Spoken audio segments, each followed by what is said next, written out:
For the mananam that we are doing today, the idea is that we try to focus on a specific train of thought, meaning we try to focus on the thought of Vedanta, thought of the non-duality, the thought, a kind of a focused thinking on this specific topic.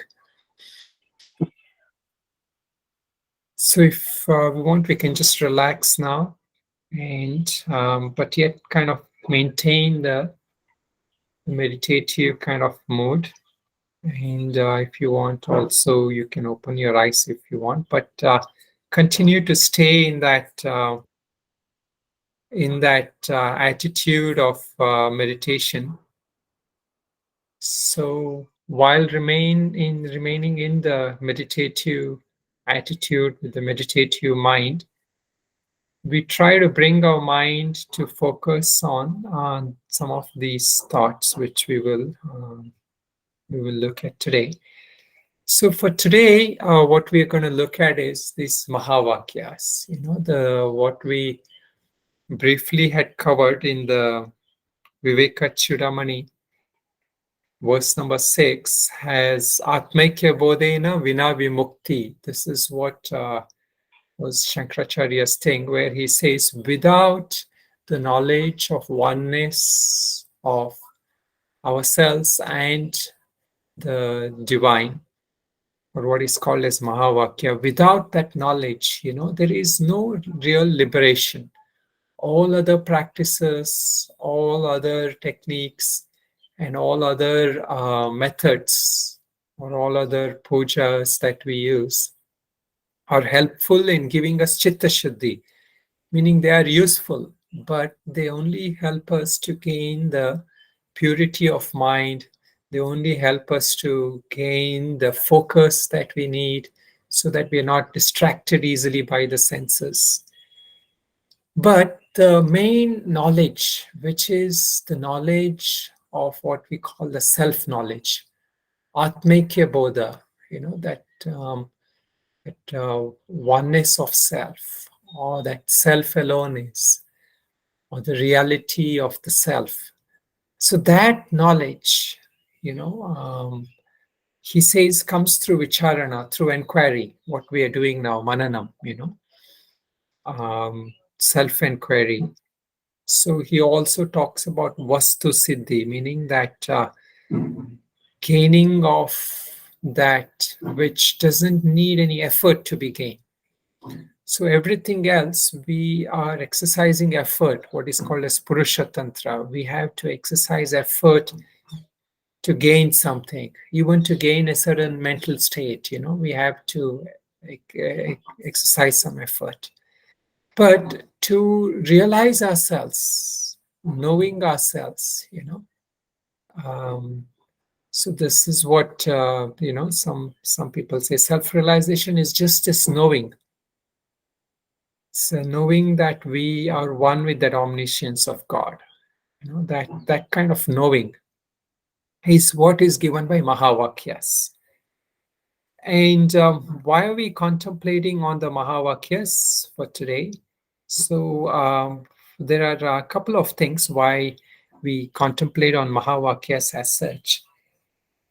So first is, I have a sense of myself. I have a sense of me as I exist. So this sense is there with me all the time. And now I have heard about from the Vedas and from other teachings, I have heard about that, about God, or that how there is divine, there is a omniscient or omnipresent God is there. So this expansiveness of God, is something that is without limitations, that has been described as having no limitations. But about me, about myself, although I have a sense I exist, I have limitation.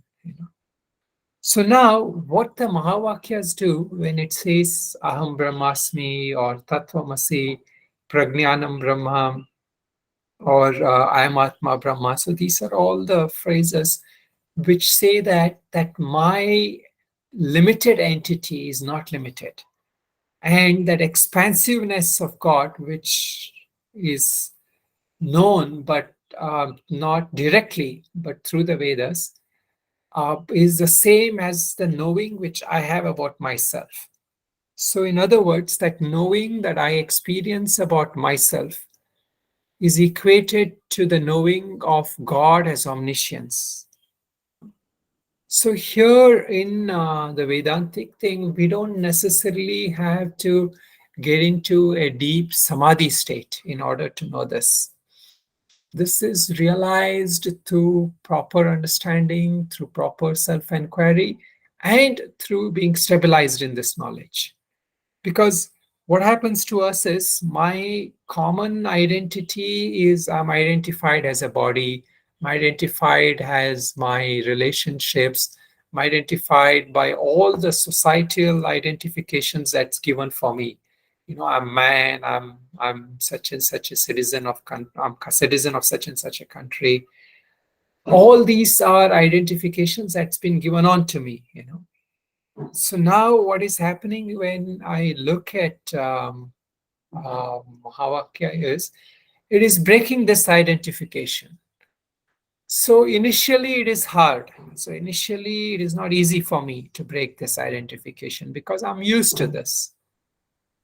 But slowly with inquiry and through what is called as nididhyasanam, meaning where we constantly reinforce this thought, we constantly bring to our mind this knowledge. And through some meditation also, we bring ourselves to rest in this knowledge of my own true nature, what we call. That true nature is not limited by body. That true nature is not limited by my perception of the world. That true nature is also not tainted when I get identified with my thoughts and feelings. So now, what the Mahavakya is actually telling us is that I am. So it is actually first. It is like the ocean, the ocean and the wave example. The wave in the ocean. What is the wave made of? It looks like it has a specific form. The wave seems to have a specific form. But when we really inquire into the essence of the wave, what is there in the wave is nothing but water. Similarly, when we look at the ocean, it seems to be so vast, it seems to have all the different aquatic animals, the fishes and all the whales and all different animals in it. But what is the real essence of ocean? See, the fishes might be there in lakes also. The fishes may stay somewhere else also. But the essence, what is the essence of that ocean is water. So similarly, when we talk about God, God has a form we can think of. We think of God in different forms. And we say that he is Sarvagnya, Sarvavyapi, meaning he's omniscient, omnipresent, and he knows everything, he's present everywhere. But now what is happening is that understanding of God is helpful for our sadhana, day-to-day sadhana. Because in our day-to-day sadhana, we are stuck with our body-mind identification. As a human being, I carry with me the sense of limitation. I carry with me the sense of problems. So then I need something bigger to look up to. I need God so that I can bring myself out of just being alone, being somebody who doesn't have, who is subject to human relationships, which is always transient. Even if it's your best friend or your best or your family member and all that, they are still limited by their body. So they can't be with you all the time. And also they are subject to birth and death. But we can then start and envisage a God who is not subject to birth and death, who is going to be with us all the time. Maybe not in form, but in presence. So this God presence is there with us all the time. So we elevate our thinking first. We elevate our thinking to God, as being omniscient and omnipresent. But Vedanta takes it a step further, especially with Advaita Vedanta. We take it a step further. And what is this step further is that through inquiry, I can contemplate that the nature of God is consciousness, meaning God is existing. Now, if I was not conscious, I would not know that there is this existence of creation or there is a creator, that somebody who has created this world. So I have to be conscious, meaning if I'm just the body and mind, if I'm limited myself to the body and mind, then we know that the body and mind is subject to death. There is a time when the mind, for example, even in my sleep, I lose awareness of the body. I lose awareness of even my mind, I don't even have thoughts. So, but I still exist. What is it that enables me to exist even when I'm not there in my sleep, And that ability to exist when I'm even sleeping is possible because of consciousness. If I'm not consciousness, if I am not conscious, then the body would not be sustained. The mind is not going to revive itself back when it wakes up. So, but in death, what happens, we say, is this consciousness also leaves the body and mind. So in Advaita Vedanta, it is not literally like that, but we can take this as a useful way for our thinking. But now, coming back to this point, what is this essence of that which gives me this consciousness? What is in my experience, which is always there? So you can look into yourself. What is my constant experience? One of my constant experiences, especially in waking, is that I know that I am. I know I exist. This knowing ability, if I don't have this knowing ability, I cannot know that all of you whom I'm perceiving now exist. If I don't have this knowing ability, I'm not able to also hear any sounds. So whatever sounds you're hearing now, maybe my voice or any other sound in your room. If you take off the actual nature of the sound, what can you boil it down to? And that is your knowing. The essence of everything you're hearing is based on your knowing. Similarly, the essence of all the people we are seeing or whatever you're seeing in your room or in your house right now,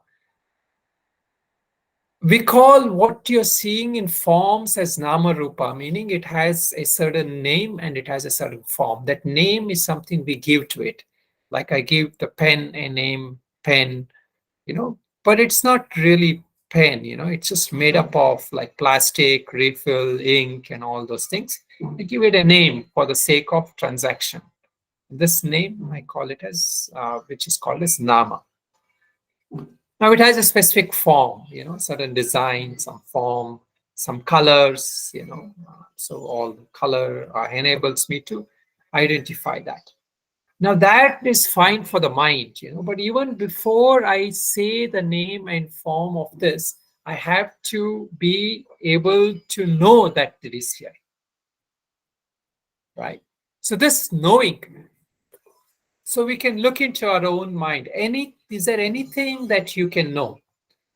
Anything that you hear, taste, smell? Is there anything you can taste, smell, touch, smell without the knowing? If there were not the knowing, would you be able to perceive anything? So this sense of knowing, you can try to at some time, practice also with your any activities. Even the thought that comes in, that knowing has to be there of the thought. So this essence of knowing, what we call as Chetan or Chaitanya or whatever, is different from what is called in Vedanta as Jada, meaning that what is not sentient. So the form that I have, my body, even the mind, all these are forms, So these are by itself insentient, meaning Jada. Similarly, when we conceive of God, all the things we think we are God, when we think of creation, the buildings, the oceans, the mountains, the rooms, our computers, everything, Now, they all have some sense of existence because of this sense of existence principle or conscious principle that's in there. And this conscious principle, now we can try to contemplate a little more, where I sense it as I sense it as always there with me around. Now, if you look around your room, anything that you see, there is a sense of existence to whatever you're seeing, whether it is your books, your sofa, your computer, or whatever that is there, So first thing is we have a sense of existence, that they exist. And this sense of existence is not different from the sense of existence that I carry about myself. So the essence of what I carry myself, I amness, and the essence of everything that I perceive is the same. And that we can boil it down to what we can call it as existence, consciousness, or whatever. So it is in everything we taste, smell, see, there is only, we can boil it down to only one taste, one color, one smell, one sense of perception. And you can also say there is really one thought. And this, in Ramana Maharshi's teachings, he boils it down to I thought. But we go it a little deeper than that. Even that I thought is subjective. Even that I thought exists because of the sense of my interaction with the world.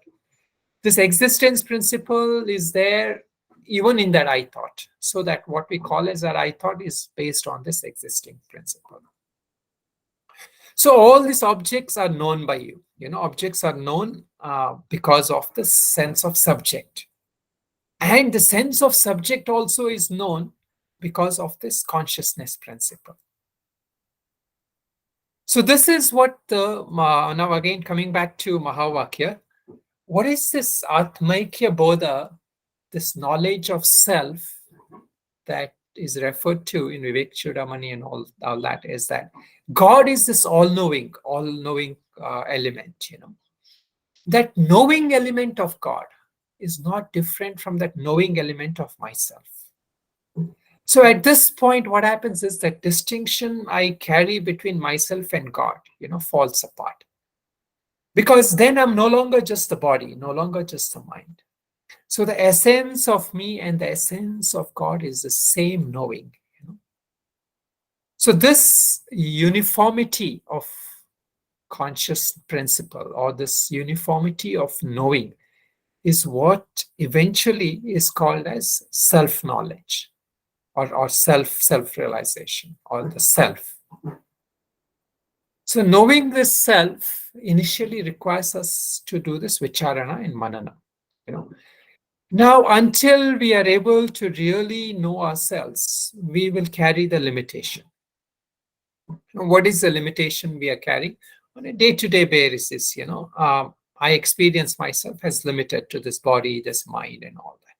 So I take the help of God as being unlimited.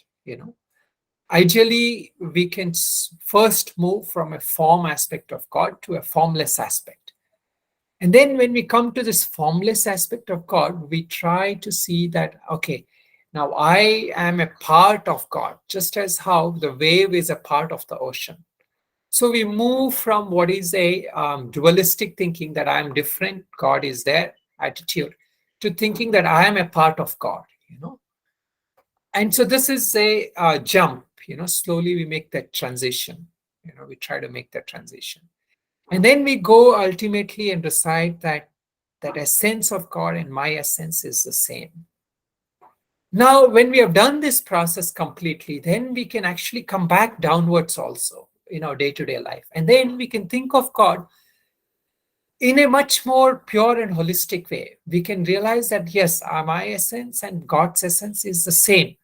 But yet in my day-to-day life, until I carry the sense of body, I will take refuge of God. I'll take and worship God. So we don't need to completely dismiss away. So this is what all the acharyas like Shankaracharya and all do. So they they realize the highest truth. They understand that highest truth. But in our day-to-day transaction, we carry this sense of still having the limitation because we interact with the world. And there we take refuge in God. We take sharanam, sharanagati in the divine presence of God. Because that helps us to purify the mind, that helps us to retain this non-dual knowledge as much as we can. So we don't have to forget that when we love God, when we are in that sense of um, worshipping mode of God, meditation on God, or any form of God or guru or whatever. We don't have to lose that highest knowledge, that the essence of both of us is the same. And yet we don't have to give up completely this meditation, because then what happens is that ability to gain this knowledge, they say, comes through grace, comes through divine grace. So in the world that we transact, we can bring this knowledge, and yet through that grace of God, we can hold on to this knowledge and yet continue with our transactions. But now what is going to happen is that our transactions is no longer going to carry that same sense of limitations. When I have the limitation that I am different from this universal consciousness, then I experience separateness, and when there is separateness, there is problem. Why there is problem? Because then I have to take care of this little me. I'm always concerned about the little me, and I have to compete with others. I have to, whatever resources are available in the world, I have to, get so much for myself and keep some aside. So all these concerns and worries are there. So this is experiencing the separateness. And not having the separateness is how we come up with a new identity now. Okay, so I will. This is good, just to keep this thought. So what we can carry forth for today, for our day-to-day life, the mananam, is very simple. We can keep the thought that essence of God, that whatever, I still can hold on to my image of God. I can still hold on to my devotion towards God. But yet I can also retain this knowledge that essence of God and the essence of myself is the same. So all that things that I can conceive of God, in terms of the conscious element, consciousness is present in me. But in order for me to continue with this, I will continue having the presence of God in the form I like. I will continue having that essence, the nature of God, has love, joy, peace, everything, all the attributes, which I can still give to God, because that attributes is also part of me now. So this is one way where through Advaita Vedanta, we can retain the knowledge of non-separation of myself with God, and yet we do not have to give up the all the forms of saguna worship, all the forms of worshipping the divine. So they can coexist in only in Advaita Vedanta. So other traditions and all that, when they talk about the highest truth, like in Buddhism and all that, they're not able to find ways to hold on to lower levels of truth, what we call as relative truth. Because in my day-to-day life, I do experience the body, I do experience the mind. So I do need another higher truth in my day-to-day life. And yet in my day-to-day life, I can continue to bring in that essence, that highest knowledge. So this is the purpose of Mahavakya. The purpose of Mahavakya is to remind us and yet take the support of this universality and omniscience of God in this process of knowledge, in this process of gaining self-knowledge, not just gaining God realization, but gaining self-realization. Okay, so we will just leave it at that. So if anybody has to leave, you're welcome to leave. I will. But if anybody wants to ask any question, we can ask. I can ask any question. Maybe I'll just say the prayer, and then if anybody wants to ask, we can ask. Om Purnamada Purnamidam Purnat Purnamudachyate Purnasya Purnamadaya Purnamevavashishyate. Om Shanti Shanti Shanti.